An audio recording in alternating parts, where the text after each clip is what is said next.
Olá, boa noite. Estamos iniciando mais um Uniguaçu em Debate. Uniguaçu em Debate, como não poderia deixar de ser, traz mais um tema controverso. Religião, religiosidade, espiritualidade.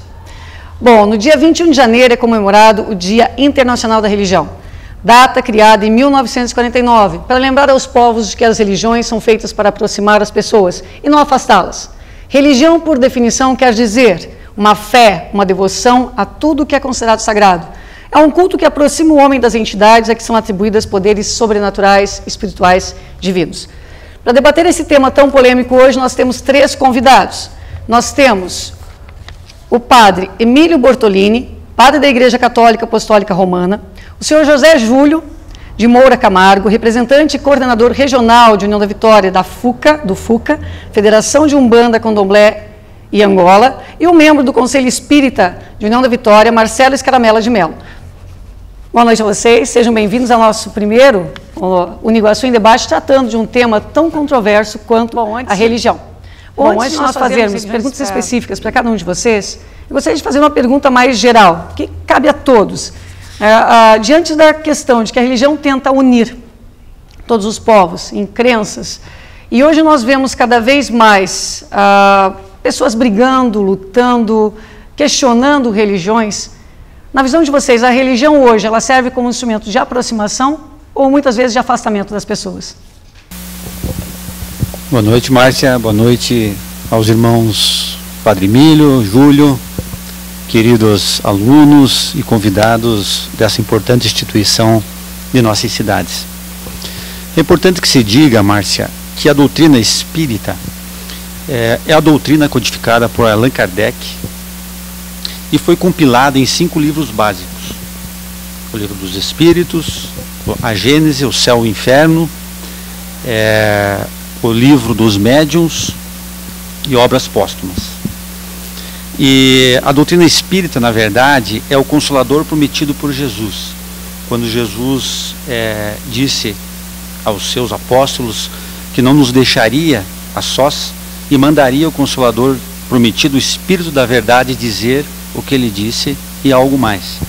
Então a doutrina espírita vem, por ser cristã, ela vem esclarecer quem somos, da onde viemos, o que fazemos aqui na Terra, por que sofremos, para onde vamos depois da morte do corpo físico.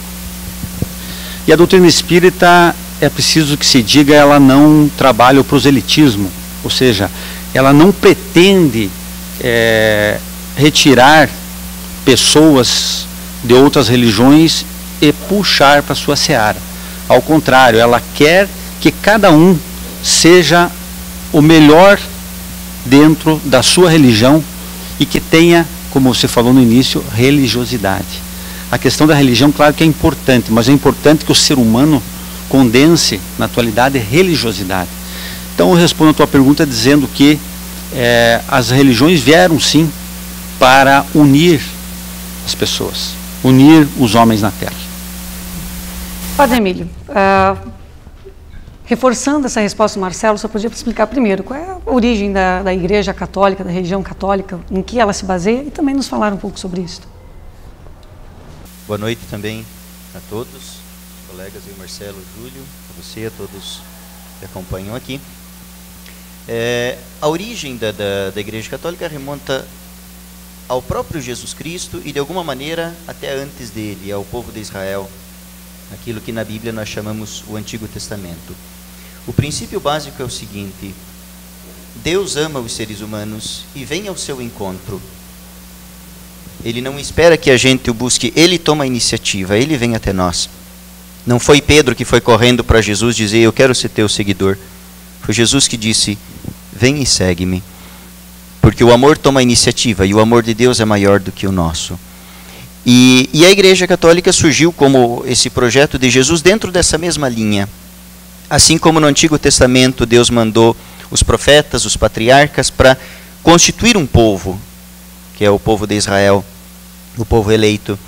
Assim Jesus segue o mesmo princípio e também deixa uma continuadora da sua obra. A Igreja é a continuadora da missão de Jesus Cristo, fazendo pelos povos de outras terras e de outros povos, já sem a presença física de Jesus, mas presente por meio dos seus continuadores, né? E dentro dessa linha que existe toda a estrutura da igreja, de padres e bispos e papas e tudo mais, que tem por objetivo isso aí, fazer com que o amor de Deus que nos foi revelado em Jesus chegue até a vida cotidiana das pessoas, não seja algo assim abstrato, algo inacessível, algo distante, mas algo que nós experimentamos no nosso dia a dia, algo que nos dá uma nova compreensão da realidade. A própria Bíblia Sagrada, ela vai ser acima de tudo isso. Ela não é tanto um livro de normas, ela é um espelho da vida humana. Ela reflete as situações pelas quais nós passamos, porém dentro do plano de salvação de Deus. E quando nós nos identificamos com os personagens, com Abraão, com Moisés, com o rei Davi, com Pedro, Paulo, todos eles, em diversas situações, nós temos uma compreensão mais ampla e mais profunda de nós mesmos, das pessoas com quem nós convivemos e da vida como um todo. Então ela nunca é um fardo a ser colocado, uma carga pesada sobre os ombros, mas é pelo contrário, o próprio Jesus disse, né? O meu jugo é suave, o meu fardo é leve. Ele vem tornar a vida mais tranquila, mais pacífica. E a própria palavra religião, ela vem do latim e significa religar. Né? Religar, quer dizer, o objetivo primordial dela é religar o homem com Deus, e nessa religação com Deus, intimamente unido a isso, não tem como separar, religá-lo com o próximo. Isso é expresso no sinal da cruz. No sinal da cruz nós temos uma linha vertical, de baixo para cima, ou seja, Deus nos propõe a reconciliação, e a horizontal, que significa essa reconciliação se estende aos irmãos. Esse é o sinal de que ela realmente religou. Se isso não está acontecendo é porque foi ligado na voltagem errada. Algum problema ali deu, cortou corrente, quebrou o cabo, porque o objetivo dela é exatamente esse, é religar com Deus e com os seres humanos. Sr. José Júlio, o senhor pode nos explicar um pouquinho sobre o candomblé, sobre essa religião, muitas vezes controversa, mal compreendida, e nos falar um pouco da sua visão de por que as pessoas brigam tanto por defendendo uma ou acusando, muitas vezes nem defendendo, acusando outras? Boa noite a você, boa noite aos meus irmãos aqui de debate, boa noite aos senhores acadêmicos. Bom, em princípio, a primeira confusão que se faz é entre Umbanda e Candomblé. E numa terceira via, com Quimbanda. Eu sou um integrante da religião da Umbanda. E essa religião, a Umbanda, é a religião genuinamente brasileira. Surgiu no Rio de Janeiro, mais ou menos, é uma religião relativamente nova, surgiu em 1908, no Rio de Janeiro, né, como disse, e professamos a fé e a crença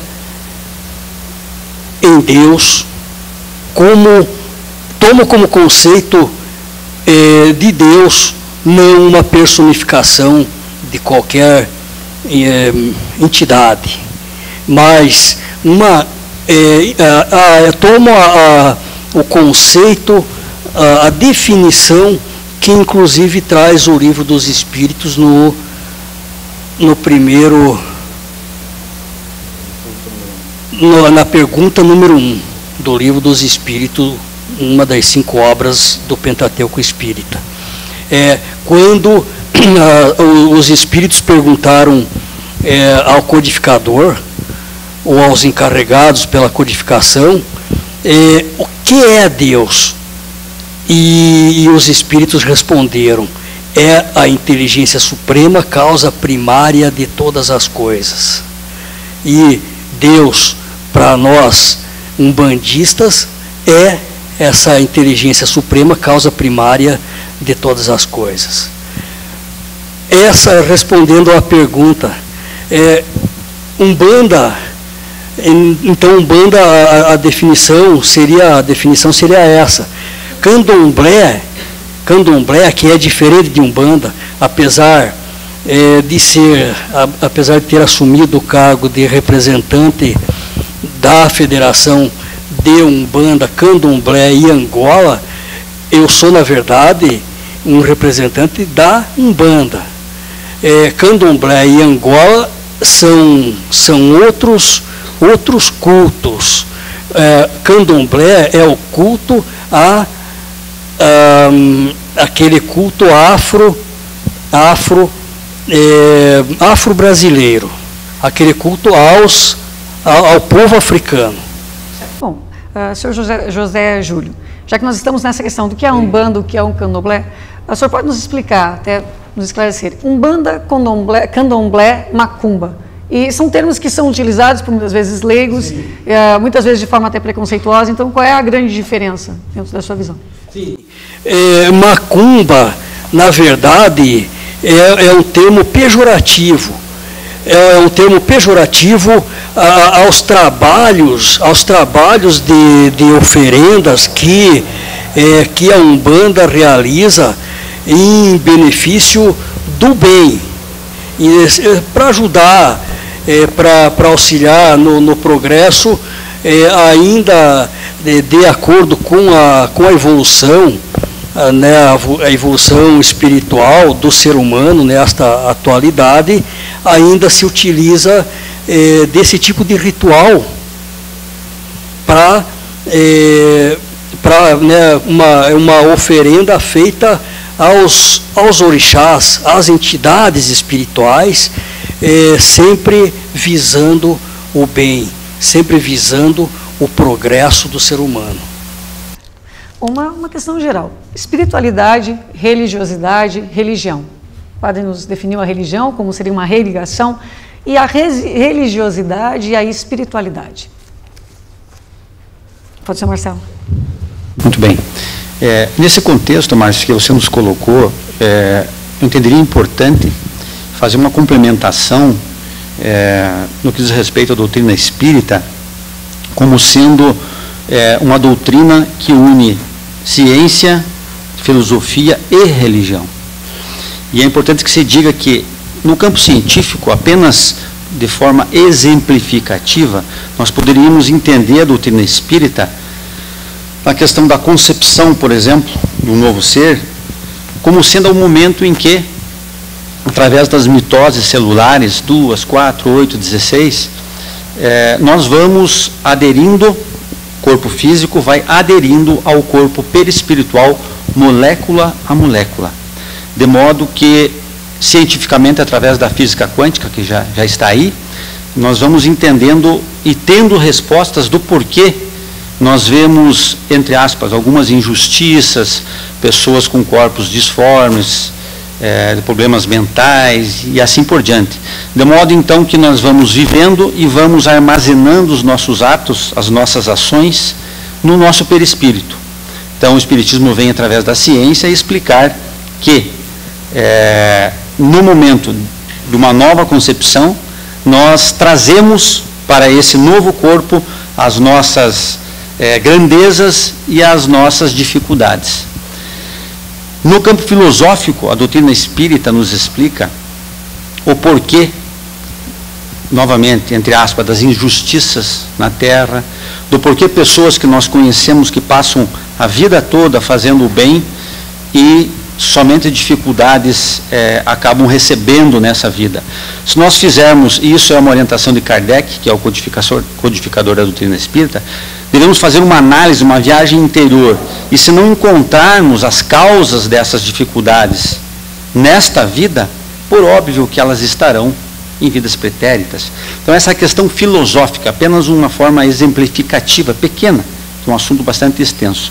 E a questão da religião, que foi o que você perguntou agora, vamos repetir, nós entendemos que a religião, na verdade, todas, sem menor dúvida, são muito importantes para nós aqui na Terra, porque alguns não teriam condições de entender aquela filosofia, o irmão não teria condições de entender a outra, então nós precisamos de diversos entendimentos, mas que, na verdade, precisamos ser autênticos naquilo que nós assumimos.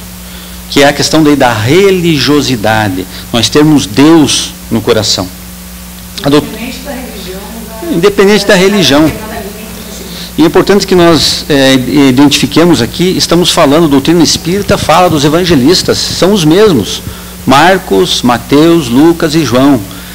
Os santos que a Igreja Católica nos fala, para nós são os espíritos superiores, os espíritos, muitos deles que vieram ditar a Kardec e aos médiuns as verdades do plano espiritual, para que esse corpo doutrinário viesse a ser formado. Isso iniciou em 1857, com o lançamento do Livro dos Espíritos e assim por diante. Então nós entendemos na questão de religião, religiosidade, para nós a diferença é a seguinte: nós precisamos ter religiosidade no coração. Precisamos praticar aquilo que nós professamos. Aquilo que nós seguimos, precisamos colocar no dia a dia, na vivência, no cotidiano. E entendermos que a felicidade é agora, independentemente dos problemas que nos acodem diariamente, precisamos entender que esses problemas, agora questão filosófica da doutrina espírita, são os degraus da nossa evolução. Claro que precisamos lutar contra esses problemas, devemos sim batalhar contra os problemas, acharmos soluções, né, para esses problemas, mas entendermos que a felicidade está ao nosso lado e não deve estar num local muito distante onde normalmente a colocamos. Bom, quando nós falamos em religião, vem muitas questões. Alguns dizem, olha, se eu for no centro espírita, eu vou sair vendo espíritos. Se eu for no centro de Umbanda, qual é a entidade que vai me receber lá? A Igreja Católica condena tudo isso, não pode. Então se fala muito, na verdade, e principalmente por pessoas leigas e muitas vezes ignorantes. Eu gostaria de saber a percepção de vocês. Quem são as entidades no candomblé?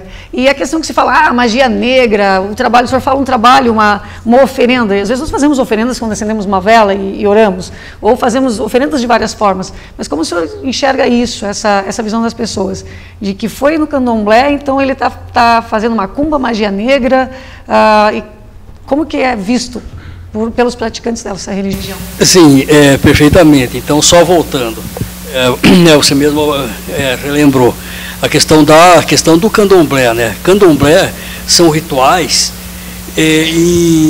rituais em homenagem ao povo africano, né? Que foi aquele que primeiro chegou, depois dos portugueses, primeiro chegou no Brasil, né? Que encontrou aqui que já estavam aqui os índios, daí chegaram os portugueses e logo em seguida vieram os africanos. O candomblé é o culto a esse povo africano. A Umbanda, a oferenda que a Umbanda faz, que a Umbanda realiza, são agrados, simplificando, são agrados que nós fazemos, que o médium umbandista faz, às entidades pedindo sempre ajuda, pedindo sempre para o bem, inevitavelmente, sempre para o bem. A Umbanda não faz trabalho para o mal, não faz trabalho para prejudicar ninguém. Quem faz, quem se ouve que faz, é a magia negra. Esse mal que se faz, que se pretende, é aquele mesmo mal que uma pessoa, por exemplo, está fazendo quando ela está falando de outro na ausência. Quando está falando de outro, como se diz na gíria, pelas costas. Esse mal é o mesmo. A magia negra sim realiza esse tipo de trabalho. A Umbanda não faz trabalhos com sacrifício de animais, não faz, jamais, em tempo algum fez. A Umbanda faz trabalho, por exemplo, ao povo cigano, aos ciganos que se encontram no mundo espiritual e já se encontram hoje, como na doutrina espírita, ou aqueles espíritos com uma bagagem uma bagagem elevada, uma bagagem superior de conhecimento, essas entidades que trabalham na Umbanda, que vêm para ajudar no progresso do ser humano, que ainda recebem, que ainda gostam desse tipo de oferenda, recebem os ciganos, por exemplo, recebem uma bandeja com frutas, não frutas cítricas. Uma outra entidade recebe um outro tipo de alimento, velas, mas nunca vai se ver em uma oferenda feita por um bandista um animal sacrificado, jamais em tempo algum. Padre Emílio, você falou agora em pecado, em o que é errado falar pelas costas, e eu li uma frase que me chamou muita atenção. Minha família é de base católica e minha avó tinha costume, nas sextas-feiras santas, o jejum, a não comer a carne nas quartas e sextas, e eu vi uma frase que me chamou muita atenção, eu gostaria que o senhor comentasse isso. De nada adianta não comer a carne quando você devora o teu irmão. Então, essa questão de alguns sacrifícios que são feitos dentro das várias religiões em prol de alguma coisa, mas nós esquecemos desse cuidado, dessa ética, desse cuidado com o outro. Como que o senhor religioso enxerga isso? O maior erro que a gente pode cometer é fazer algo, seja um jejum, uma penitência, deixar de comer carne, deixar de fazer isso, deixar de fazer aquilo, para conquistar o amor de Deus. Pelo simples fato, e é muito interessante que Jesus, quando fala do amor de Deus, ele revela Deus como um pai. Por que um pai? Porque o que o filho precisa fazer para conquistar o amor do pai? Absolutamente nada. Não é que ele precisa... É diferente, por exemplo, o amor esponsal. Né? O rapaz vê a moça, se interessa por ela, o que eu vou fazer para conquistar o amor dela? Para fazer ela olhar para mim, para fazer ela se interessar por mim, eu tenho que fazer alguma coisa. Muitas vezes até mentir, dizer que eu torço para o time dela, que eu gosto do cantor que ela gosta, né? Para poder atrair o amor, porque é um amor que se conquista. Já o amor de Deus, como Jesus o revelou, ele é de outro tipo. Quem é pai, quem é mãe aqui sabe disso muito bem. A criança nasce, ela só chora, incomoda, te faz acordar de madrugada, muda toda a tua rotina de vida, e no entanto você ama ela mais do que a si mesmo. Então, nunca se pode ver, seja o jejum, seja outras práticas penitenciais, ou seja lá o que for, no sentido de dizer, eu vou fazer isso para que Deus tenha pena de mim. Ele já te ama, e mais do que isso, não há nada que você possa fazer para impedir que Ele te ame. Porque é a natureza dele. Deus ama assim como o sol ilumina. Não é que o sol para pensar, eu vou iluminar. A natureza dele é essa. A natureza dele é calor e luz. Assim a Bíblia nos diz, não apenas que Deus ama, que Deus é amor. Ou seja, que o amor é a sua essência. E por isso, Jesus vem falar desse Deus que nos ama não porque nós somos bons, não porque nós merecemos o amor dele. Esse é um erro muito comum. Muito comum. Mas que nos ama porque Ele é amor, porque é a coisa mais natural que existe para Ele. É a coisa mais natural. E que nós acolhemos esse amor. E deixamos, esse amor vem com tanta força que ele transborda. E aí vem a relação do próximo. Quando eu faço bem ao meu próximo, quando eu ajudo alguém, quando eu presto alguma coisa pelo bem realmente da pessoa, eu não estou fazendo nada além do que deixar que esse amor de Deus que veio até mim ultrapasse as barreiras da minha pessoa. E eu me torno um instrumento pelo qual esse amor de Deus por mim chega também no outro. Aí, aquilo que eu já falei antes, se isso não está acontecendo, alguma coisa está errada. Não é o amor de Deus que está me movendo. Padre, então agora vamos ver aquela relação. As pessoas pensam, não, eu vou para o inferno se eu fiz isso, ou eu vou para o céu se eu fiz aquilo. E nós vemos as pessoas tentando, inclusive, conquistar o céu. Conquistar o céu com o jejum, conquistar o céu com o dízimo, conquistar o céu de alguma forma. Onde é o céu e onde é esse inferno que as pessoas tanto temem, né? Então, nessa questão do jejum, do tentar se redimir de um pecado, então eu vou fazer isso para evitar o inferno. Qual é a visão de vocês, eu acho, dos três, céu e inferno? Muito bem, Márcia. A doutrina espírita, no aspecto filosófico, ela vem nos esclarecer a questão da abstinência, do jejum. Na verdade, nós precisamos fazer muito isso. Mas antes que entre especificamente nesse ponto, a doutrina espírita entende que nós precisamos fazer a viagem interior, Márcia. O que é a viagem interior? Precisamos nos conhecer interiormente, para aí que possamos fazer um tracejado na nossa existência, traçar uma via para a nossa vida, independentemente da religião, enfim, por onde eu vou me apoiar para conseguir. Então nós precisamos fazer essa viagem interior.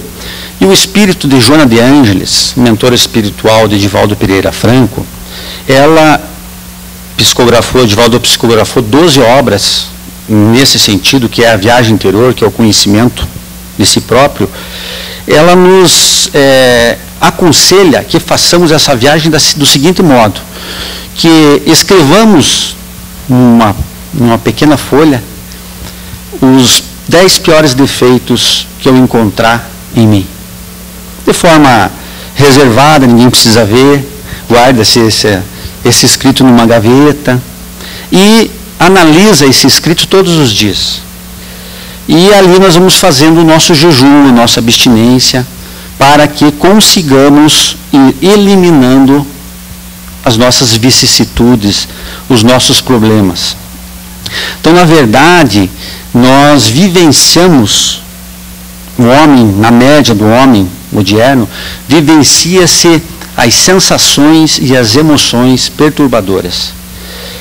O homem não consegue fazer essa viagem interior, o homem não está conseguindo fazer esse plano de vida e acaba verificando, já depois de uma certa idade, que gastou um tempo imenso e não seguiu os conselhos de Jesus.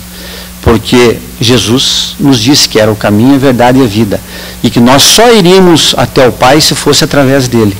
Então nós vamos vivendo, nós vamos experienciando certas coisas, a questão do sexo, a questão da cultura, que nós precisamos desenvolver tudo isso. E tudo isso é divino. O sexo é divino. Angariar o conhecimento cultural é divino. Mas a evangelização onde fica?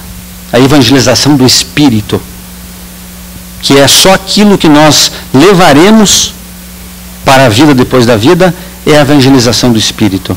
Claro que a cultura enobrece o ser, torna ele mais aberto a todos os aspectos da vida. As emoções, as sensações vinculadas ao corpo físico são também importantes para que possamos nos nutrir de sentimentos do nosso, do ser querido, vamos dizer assim, mas aonde está a preparação do espírito, da alma? Então nós vemos essa necessidade de nós nos atentarmos para isso.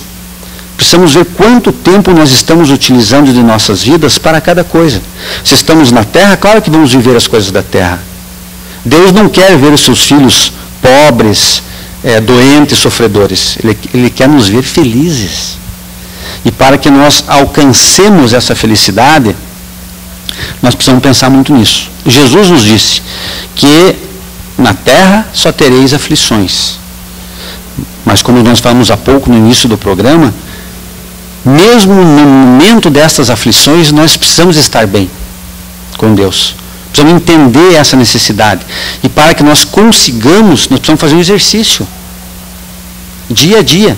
E para que esse exercício seja realizado, primeiro precisamos conhecer as nossas vicissitudes. Façamos então a viagem interior, reconheçamos os nossos, vamos falar só dos 10 piores defeitos, que temos muito mais do que isso, e dia a dia vamos diminuindo a intensidade dessas dificuldades, para aí sim sentirmos melhor a presença de Deus em nossas vidas.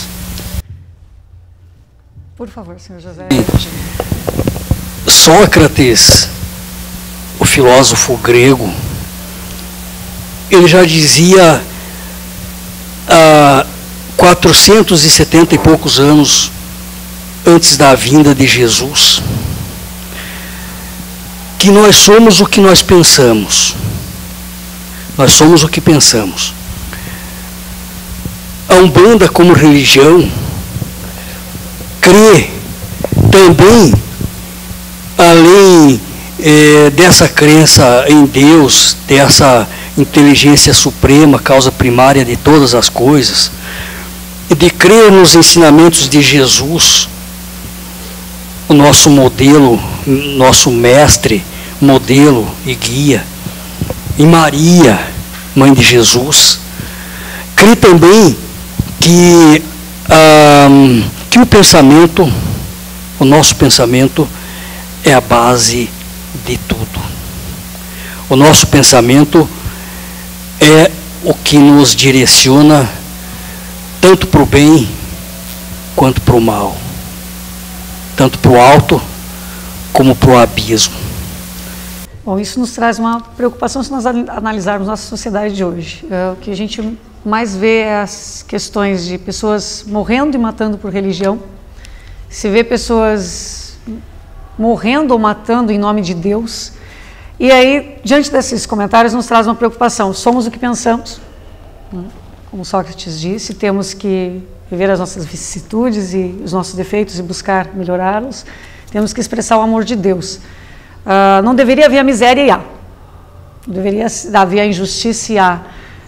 Na visão de vocês, religiosos, e pastores, condutores de outras pessoas, qual é a grande doença que a nossa sociedade vive hoje?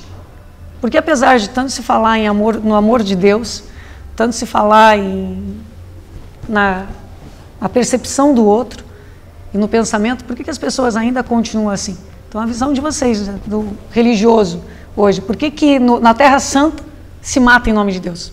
Padre Emílio.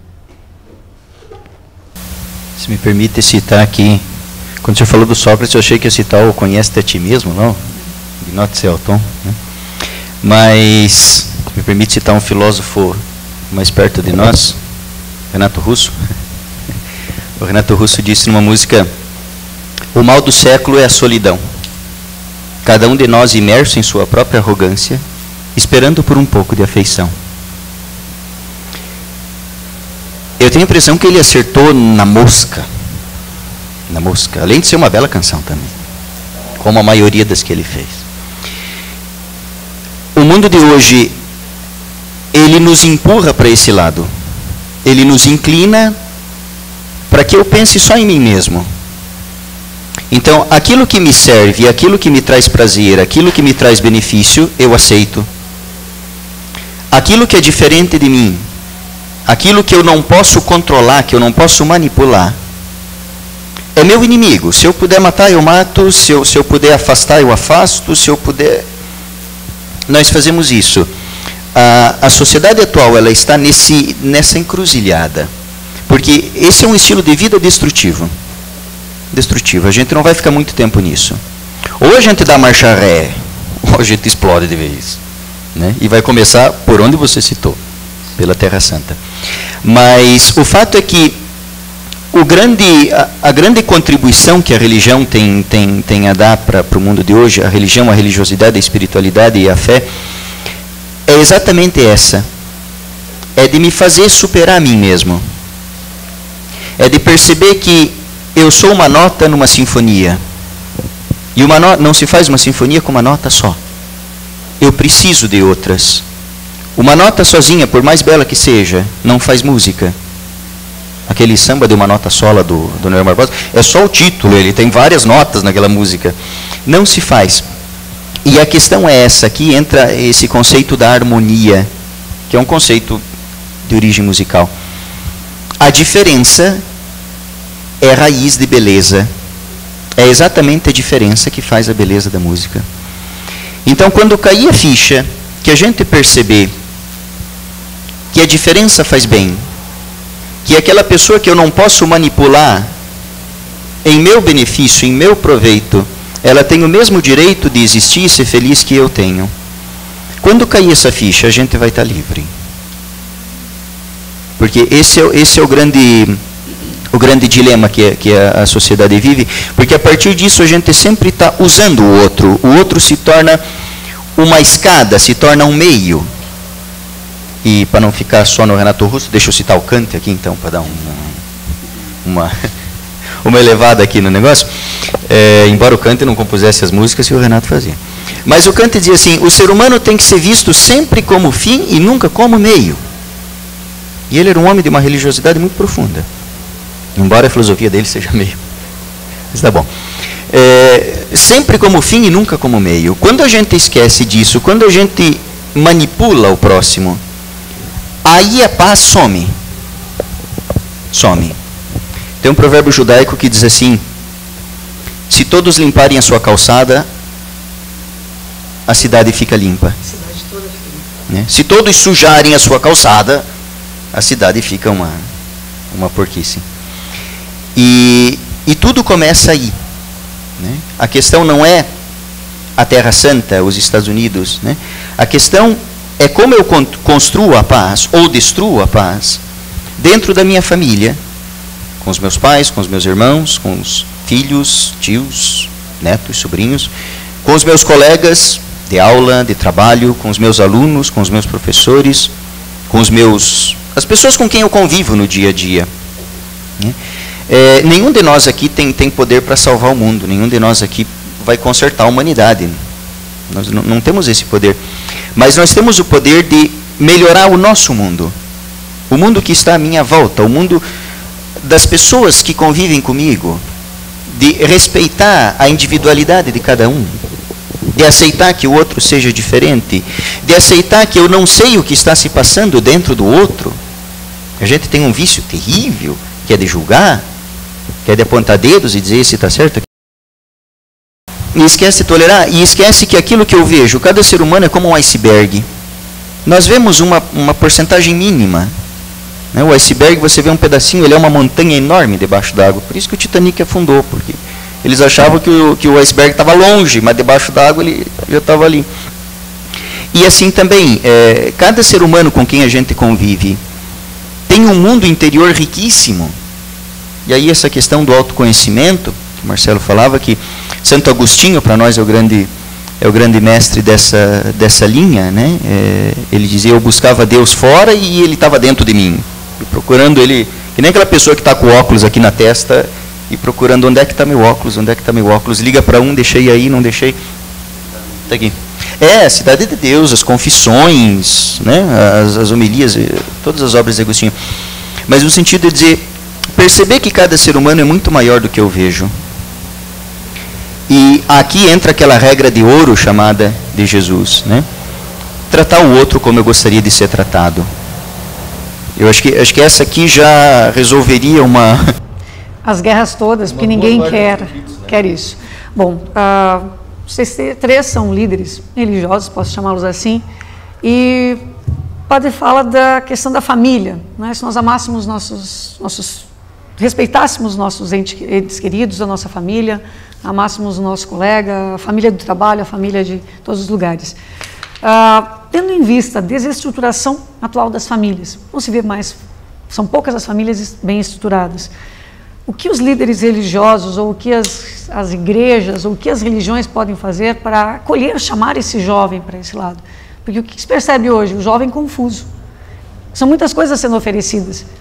É muito culto ao ego, ao eu, e a preocupação com o outro sendo deixado de lado. Então, na visão de vocês, o que as religiões de vocês, o que nós podemos fazer para atrair esse jovem para essa interiorização, para esse amor de Deus, para esse amor divino, e quem sabe não explodirmos, como disse o padre, porque o caminho ou é reverter essa situação ou é a explosão. Certo, Márcia. Veja bem, nós estamos falando de religiões.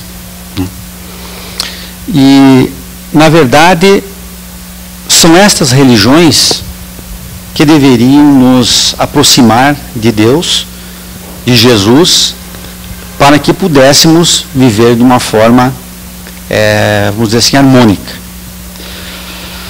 A doutrina espírita, como eu já falei no transcurso do programa, é uma doutrina cristã. Os evangelhos são os mesmos dos evangelhos da Bíblia. Nós temos o Evangelho segundo o Espiritismo, compilado por Kardec. Os três hoje têm muito em comum. Mas a minha pergunta, assim, até para nós encerrarmos o nosso programa, que passou muito rápido, é o que fazer para trazer? Não digo para o Espiritismo, ou para a Igreja Católica, ou para a Umbanda, mas trazermos para mais próximo de Deus, porque nós percebemos isso, o afastamento das pessoas de Deus. Então não digo essa religião ou aquela, mas trazer para mais próximo. Vou fazer para chegar nisso, vou tentar ser mais objetivo. Então, na verdade, o que nos falta é Jesus, é o Evangelho de Jesus. E a doutrina espírita, ela faz o chamado texto e contexto dos evangelhos. O que é isso, texto e contexto, mais? Para chamar o pessoal. É assim, na verdade, os evangelhos foram escritos em grego. Jesus nos ensinou em hebraico e aramaico, mas eles foram escritos em gregos porque o grego era o inglês da época, vamos assim dizer. E para a gente ter uma pequena ideia, de forma resumida, para que um hebreu nos falasse, na época de Jesus e ainda hoje, eu estou feliz, não existia vocabulário para isso. Ele falava, estou com gordura entre os dentes. Linguagem figurada. Por que eu estou com gordura entre os dentes? Porque quem podia comer uma carne naquela época, numa região desértica, era feliz. Então, mais de 62% das passagens do Evangelho são através de linguagem figurada. E a doutrina espírita oferece, através do texto e contexto, ou seja, voltar, por exemplo, o que Mateus escreveu numa passagem do Mestre, de Jesus, volta-se ao texto e contexto daquela época, daquele entendimento, daquela sociedade, e faz aí a tradução do que Mateus quis fazer. Nós temos um autor no Brasil, é um juiz espírita, acima de tudo um juiz cristão, o nome dele é Haroldo Dutra Dias, ele é juiz lá em Belo Horizonte, Tribunal de Justiça de Belo Horizonte. E ele fez a tradução, já está na segunda edição, Márcia, a tradução dos 4 evangelhos, direto dos manuscritos gregos, aonde ele faz o texto e o contexto, de modo que nós vamos encontrar, no mínimo, em cada página, 3 ou 4 notas de rodapé, porque ele não puxa para a doutrina espírita. Ele faz o texto e o contexto, e como o hebraico e o aramaico era uma língua quase que só sentido figurado, precisa de muita explicação. Então, respondendo a tua pergunta, Márcia, nós precisamos conhecer Jesus. Jesus, Kardec fez a pergunta à espiritualidade superior, qual foi o maior modelo que Deus ofereceu à humanidade? E a espiritualidade responde, Jesus Cristo. E nós estamos afastados de Jesus. Nós precisamos conhecer os ensinos de Jesus, na sua essência, para que aí sim possamos dar passos largos em busca da felicidade, da harmonia e tudo mais. Só sintetizando, Sim, de forma breve, o mal da humanidade hoje, neste século, na minha concepção, ainda é o preconceito e a ignorância, e um terceiro mal, um terceiro grande mal, é a fé cega das pessoas. Eu diria, complementando as palavras do Marcelo, nós conhecer Jesus, nós temos oportunidade, muita oportunidade. Eu diria que o mais difícil mesmo é seguir os ensinamentos de Jesus. Seguir, essa é a grande questão. E é isso que está faltando para a humanidade hoje. Está faltando fé, está faltando conhecimento, está faltando boa vontade para conhecer mais e seguir esses ensinamentos que Jesus deixou. Padre, para nós encerrarmos o nosso programa de hoje. Marcelo falava que em aramaico, né, que o feliz é gordura entre os dentes, né? E triste é gordura na barriga. O aramaico é extremamente concreto, né? Uma língua extremamente concreta. Eu tenho os originais, os textos não os manuscritos, mas o texto do Antigo e do Novo. Eu sempre gosto de entrar em contato com ele. Eu diria o seguinte, que o que É claro, existe essa mensagem que é transmitida, mas ela precisa ser acolhida, né? Se a gente for ler, por exemplo, os discursos do Papa Francisco, que estão no site vatican.va, em português, aproveitem. Ele sempre insiste muito nessas coisas. E não só ele, existem muitos outros líderes que insistem. Só que é sempre aquela história, você pode levar o cavalo até o rio, mas não pode fazer ele tomar água. É preciso ter o coração aberto para isso, para ouvir as palavras de Jesus, para segui-lo, e acima de tudo para ter o respeito pelo ser humano enquanto ser humano. Essa expressão devia ser muito forte para nós. Dizer que alguém é um ser humano já devia despertar em mim um respeito muito grande. Mesmo que ele seja de uma posição diferente, de uma religião diferente, de um partido político diferente, torça para um time diferente, que às vezes é mais doloroso do que o resto. Mas o respeito de dizer, acima de tudo, ele é um ser humano, ele é um filho de Deus. Se eu mexer com ele, o pai dele vai ficar bravo. Se eu mexer, ninguém vai querer se meter a besta com o filho de um deputado, de um senador, de um governador, porque pensa, oh, esse cara pode complicar a minha vida. E se a gente pensar no ser humano como um filho de Deus, em todos nós, eu acho que boa parte desses problemas já caem por terra. Já caem por terra, porque no fundo foi exatamente isso que Jesus veio dizer. Nós somos todos uma família só. Quando pediram para ele, ensina-nos a rezar, a primeira coisa que ele disse, Pai Nosso. Nós somos uma única família, né? E é importante que isso entre na nossa alma, no nosso coração, e entre e transborde, né? Não fique guardado lá dentro. Transborde para as nossas palavras, para as nossas atitudes, o respeito a cada ser humano, a convivência, a tolerância, a paciência, a compreensão, acima de tudo a percepção de que o outro ser diferente de mim é bom para mim. E eu ser diferente dele é bom para ele, porque são as diferenças que trazem beleza.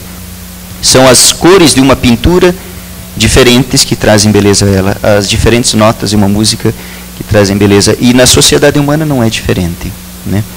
E eu acho que o essencial é isso, é reconhecer o valor de cada ser humano, enquanto ser humano, enquanto filho de Deus. Não importa se ele tem essa religião, se ele é negro, se ele é asiático, se ele é europeu, se ele é do meu partido político, se é adversário, se é não sei o que, não sei o que. Isso é tudo muito secundário, nós temos que buscar o essencial.